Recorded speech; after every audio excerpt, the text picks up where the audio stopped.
Coming up on Hands on Tech, I dive into the OnePlus Watch. I actually reviewed it on All About Android. That's up next. This is TWiT.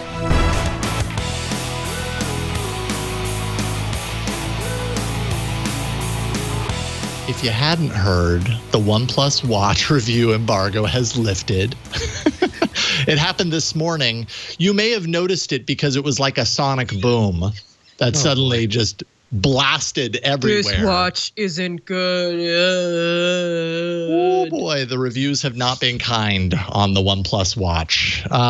So let me touch just really quickly. I thought I would split this review into the good and the bad, because I think that there is good to be found in the OnePlus Watch.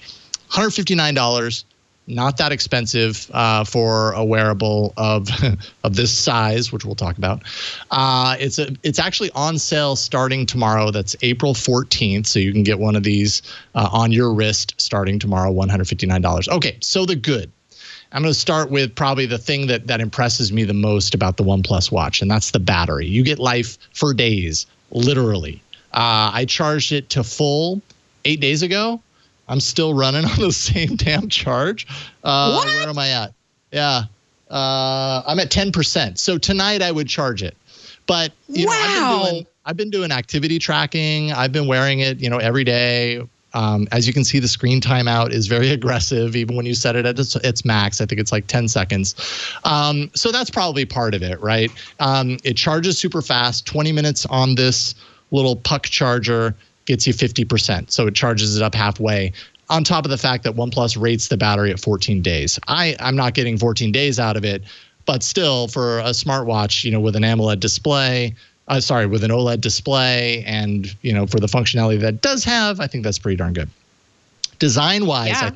I think there's aspects of the design that I like a lot. Like, I've got large wrists, so admittedly, this is going to work a lot better on my wrist than it is on a lot of other people. It's a 46 millimeter design, so it's a honker. It's big. Where it's not big, in my opinion, anyways, is the thickness. It's actually relatively skinny compared to a lot of smartwatches that I've worn.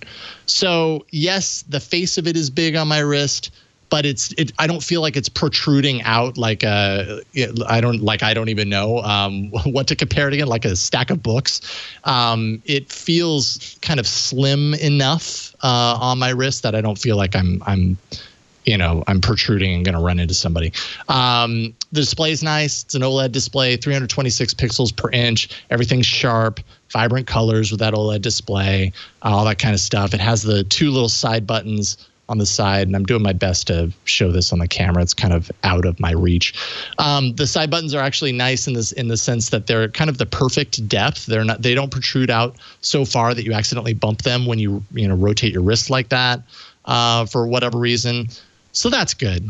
Like I said, price $159, relatively inexpensive. That's half the price of what you get on a Galaxy Watch 3, which a Galaxy Watch might be a good comparison from a design standpoint, and the fact that OnePlus is really targeting this to be like a fitness watch of sorts.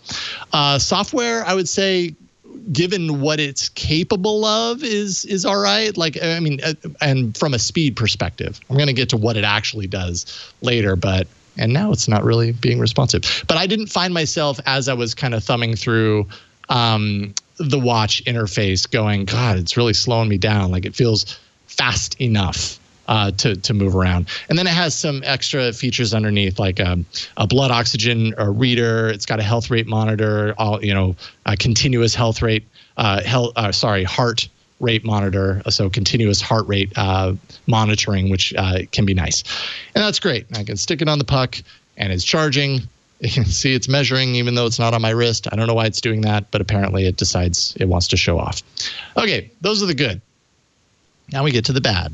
And the bad is probably what you've read in all of the articles. This is the majority of everything that everybody is writing about.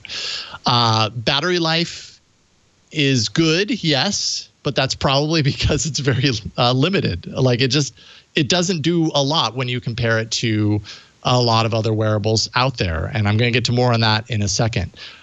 Basically, the bad, by the way, is like lots of no's. No always on display option. There's no way to have the display always stay on. It's always going to time out for you. And what I hate is when the display is off and I want to turn it back on, there's no tapping to wake it up, which is always my go-to. It's like, oh, I want to see what time it is. Tap, tap. Instead, you have to hit the button. And I know that sounds like a stupid distinction to make, but in daily use, it makes way more sense for me to just tap the display instead of having to reach over to the side, but whatever. Design of the watch, I mean, it's basic. Like, I like the design, but it is a pretty basic design. That's not really the thing I dislike the most. The thing I dislike the most is the capability of the software there, which, like I said, a list of no's.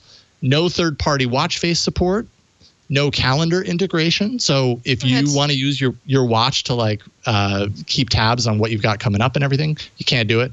No SMS integration. It integrates with some messaging apps, but not an SMS. Notifications are pretty dumb. I mean, okay, so there's a notification. If I had a row of notifications and I want to get rid of it, I can't swipe it away. I can clear all. So if I had a whole row of notifications, I could clear them all away. That's basically what I could do with notifications. And notifications come through really delayed. Like, I've had times where I know I got a notification like minutes ago, and then suddenly beep, beep, beep, all three of them come through at once. Maybe that's an issue with the app, which I'll talk about in a second. No app store. So what you see is what you get as far as apps are concerned, which, I mean, as you can see, I'm doing my best to show it. A lot of activity-based stuff. Down at the bottom, you've got, some music controls. That's limited as well. I don't think there's something about no Spotify support. I didn't test that myself. You've got your alarm clock, your stopwatch, your timer, stuff like that. You can control a OnePlus TV if you live in India and have access to a OnePlus TV. It's just really basic and really, so for instance, if you have a favorite running app, because this is really targeting itself as a fitness watch, right? If you have a favorite running app, you're out of luck. Like, even though this has GPS built into it, you can't install third-party apps, so you can't use your Strava app or whatever the case may be. You can use OnePlus's solution to sync this over to the OnePlus Health app, which is pretty underwhelming in and of itself. It also has NFC, which is great, except for the fact that you can't use this for mobile payments. It's like one after another of no's on this list, where it's like, okay, I get that it's $159. It's an inexpensive smartwatch compared to others out there, but so many of the basic functionality that you should be able to get seamlessly and consistently, you just don't really get out of the OnePlus Watch. I mentioned the Health app. This is how you, this is how you sync over, of course, everything from your, go away, from the activities that you do on the watch over to the app. You can connect it to Google Fit, so at least it has that. But right now, it's only tracking 14 exercise modes. They promised 110. They say that's coming in a May update, so you're buying this on a promise. Many of the software features are fitness-based, so like, I have to imagine that iterations coming in the future are going to focus on improving the reliability of some of those features. But, like, pedometer readings are all over the map. It's just, I don't know. And this app is what you use to update the watch, by the way. So we did get an update like yesterday that brought over something like 50 watch faces and stuff. I don't know. I can show you just a few of them. But so, there's updates coming. Everybody seems really, really down on this watch, and I get it. I feel like as a smartwatch, it's nowhere near the best or even a really great option for most people. Having said that, I think for $159, if you are in the very small minority of people that really just want a very basic smartwatch that has some of those basic fitness functions, can tell time and do things like a compass or whatever. And like I said, I'm talking about a small minority of people that just want a smartwatch that doesn't overcomplicate things, then maybe you'll be happy with this purchase. But that's a really small group of people. For everyone else, I just feel like it's really hard to recommend the OnePlus Watch right now. And I feel like I'm being tame compared to a lot of the reviews that are out there. Yes, I'm giving some leniency here. There are some people that this might be okay for, but are you that person? You're not going to know until you get it, and you might just be upset that you did. I mean, from what I was reading, which I did read my colleague Victoria Song's review of it today, and got to hear about it, her experience, and I was reading through Twitter today as well, and there's definitely across the board a lot of folks on the same page about the watch. I think the thing that was really frustrating for reviewers was that we're spending all this time talking about where Wear OS is or isn't going on the Android side of things. We're spending a lot of time sort of complaining about how siloed wearables are for Android users. It just feels insulting that OnePlus would try to push forward a phone without having the software ready for review. I mean, my understanding was the health app wasn't even ready till last night or something like that. So that doesn't really let you test something and put it to the brim, especially if it's something that's supposed to be competing with the Galaxy watches. And the thing is, Jason, you were saying about how it's $150 for this watch. So is an old Samsung watch that they will still be supporting for a little while longer. That does, it still does wireless payments through Samsung Pay. Yeah, whatever. It's annoying, but it has NFC on the watch. You can do all that. Has all your tracking. It's, it's pool proof. You could take it in the pool. It's hard to bring a smartwatch into this. And it does look good on you, though. I do agree that it's really nice display. Looks really good on your wrist, too. It is pretty nice. And I do actually have one on my wrist right now. As far as good on your wrist as well. I really like the fit and finish. This is one of the most attractive smart watches, and I'm going to put that in hard air quotes. And I'll explain why in a second. As far as reviewers were concerned, we actually did have the software. It was provided in an APK. So if there are any reviewers out there that are I couldn't test it because the software wasn't even ready, it went on the Play Store yesterday, but we had APKs prior to that. Yeah, we had access to those before. I wonder if some people might have whiffed on seeing that in the in the Google Drive that was sent to us. But in any case, the disappointment behind this watch is that they did manage to make it exude some of the philosophies of Oxygen OS. The fit and finish is nice and breezy. It's very easy on the eyes. Like you said, Jason, it's not a very thick watch, and I actually have a competitor, what I would call more of a competitor to it than the Galaxy Watch or any Wear OS watches. I have an Amazfit T-Rex Pro. Also have to review that. That is a chunker. That is even bigger than some G-Shocks. So it's nice to see something so sleek that actually has the battery life that it has. And then the software, I was initially very impressed by it because it just looks very minimalistic, the same way that you would look at Oxygen OS. So I was really liking the font that they chose, and all of the elements were quite clean. I was really into that, but as you said, the actual experience of using the software is very inconsistent. I'm not a distance runner, or I don't do much distance activities or anything like that, but if the GPS is not able to give you an accurate rating of how far you've gone, that's a big deal. That's really bad. And if you're looking for a smart wearable that might be able to do certain things like notifications, like being able to connect to your phone and sync up with a few things here and there, you are actually better off getting something like a Mi Smart Band, because those are tried and true, and they come in at almost a fifth of the price, which is why I would call something like this, and even the Amazfit T-Rex Pro, the term I use is it's a sheep in wolf's clothing. It's a fitness band with the most basic of functions, but they're trying to dress it up in an actual watch body. That's not a bad thing inherently. The T-Rex Pro is actually a pretty great wearable. But here, it's like what I saw Mr. Mobile put out his video earlier today. You get what you pay for, and I kind of tend to agree. It's disappointing because I love wearing it just by virtue of how it looks. It's just not a very functional device.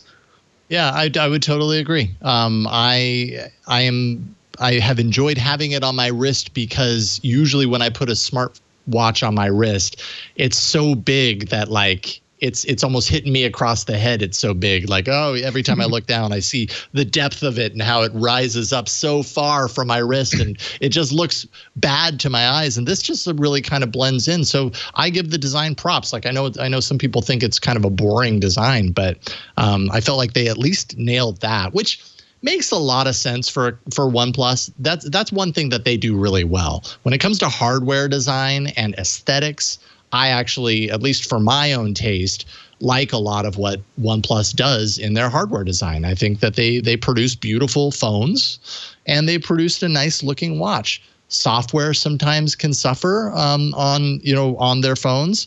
Software is definitely the killer here. That's the thing that really takes it down, and that's unfortunate. I even have that anecdote myself of I may not do jogging or distance, or I may not have paid too much attention to my steps using this, but I did sleep with it, and yet I don't have any sleep records. So yes, I don't know what happened to that. I have heard of that as well. Yes. I will say, though, on your phone, I was admiring the fact that it says your stress level is low when mine is constantly at normal. So something's wrong with me. Don't assume. Like there's inconsistencies with the metering that is on this watch based on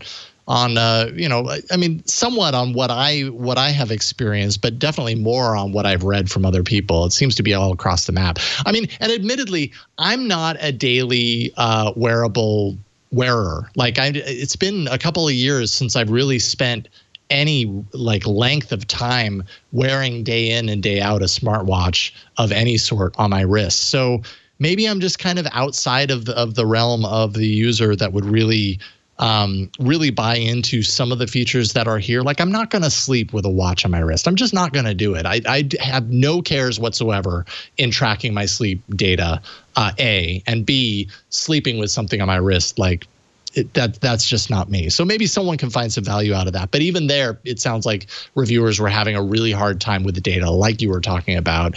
And, I would imagine that a lot of this stuff could be addressed in future updates, but OnePlus has been teasing this for a while. There's been a lot of anticipation, and it just kind of, they got enough wrong, of which they actually got a lot wrong in the software experience, that it makes it really hard to recommend it for the majority of people right out of the gate. If those software updates come through and it addresses a lot of this stuff, maybe that word changes. They really have to overcome a lot, though, to get there. I agree. And I think if in the next, let's say, 3 months, they address a lot of the issues that the software has, that $159 price point might even become $129. So we might be looking at a sleeper hit later in the year. But as of right now, it's like, get a $30 Mi Band. Like, I've been a vanguard for the Mi Bands for a long time. And at that price, it does virtually all the same stuff. There you go. Yeah, totally. Here's a question for you. Do you think this is why Carl Pei left? That's always the question. Anytime we talk about OnePlus lately, it's like, this device, is this the reason? I don't know. Also, here's something else, too. Yeah. Did you know Carl Pei was 31 years old? Don't tell me that, man. Or is 31 years old? Don't tell me that, man. I remember when I first met him as part of Oppo, and then later on as OnePlus. Like, that was one of the things I kept thinking was like, you're my age. Yeah, and I feel so terrible now. And to think that Carl Pei could have left because he would rather have nothing than have this. Yeah, so you know jokes. What? That's the truth is we'll not know. We aren't going to know the answer to that. It's easy to speculate why he left. It's easy, but. Yeah, I mean, you know what? It's probably a combination of a lot of things. Maybe that had something to do with it. Maybe he just finally had an opportunity to do something else. Who the heck knows? Yeah. I doubt it was just the watch, but could have been part of it. I don't know. Cut to an interview later on, and they're all like, "Oh yeah, he was." So if I had to pick one thing, it was the watch. That's the sound clip from the interview. Anyways, that's the OnePlus Watch. Sure, you can check it out if I haven't scared you away from it. What a tagline. It's the OnePlus Watch review, : sure, ... Yes. Well, I found myself being like, it's not god awful, but it's not amazing. Like, it's not a good watch, but it's not a horrible watch, but not a bad watch. And I realize even there, when you're kind of waffling between those two places, you're not selling a device like that. Oh, it's not horrible. You should get one. It's not horrible. Like, that's just not a way to sell a smartwatch. So, you know what's fun?